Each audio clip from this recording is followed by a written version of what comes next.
everybody to have a better day.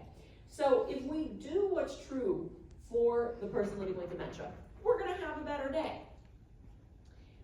So with that, same thing, when we have anything like, scary stuff, delusions, wacky stories, as you say, right?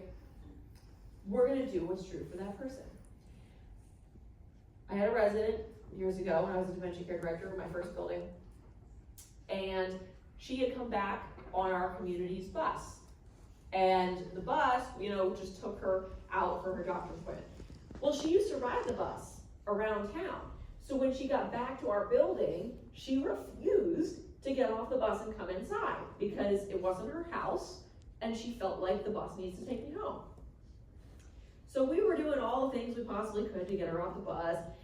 And finally I said to the bus driver, can you drive around the block a couple times and come up to the back of the building? So he did.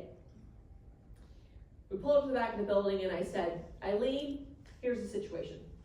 This bus is on a very specific route, so we have to get off of this bus and get on another one.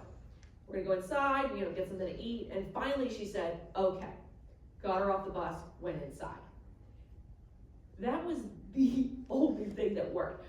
We were trying to get this woman off this bus for approximately 2 hours. Okay? We gotta do what's true for that person, wherever that is. And if something is scary, if someone has a delusion, which is a fixed false idea, if someone's hallucinating, they're seeing or hearing something that's not there, we also want to see or hear that thing. I had another woman who believed the building was on fire.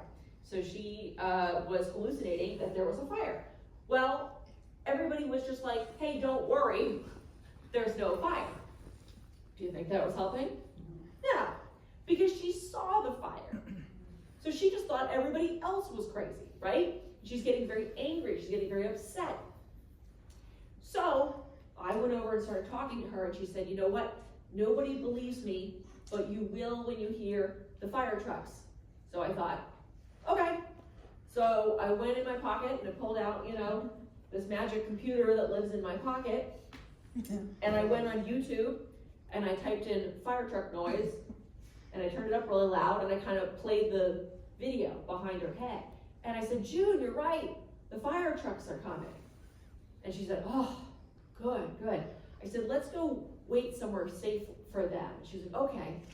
She went back to her room. She fell asleep, right? Because what we're doing is we're solving the emotional problem. We can't solve the physical problem. We can't make anybody come back to life. We can't move them back to their original home. We can't do any of that. What we can do is we can deal with the emotional problem they're having and solve it.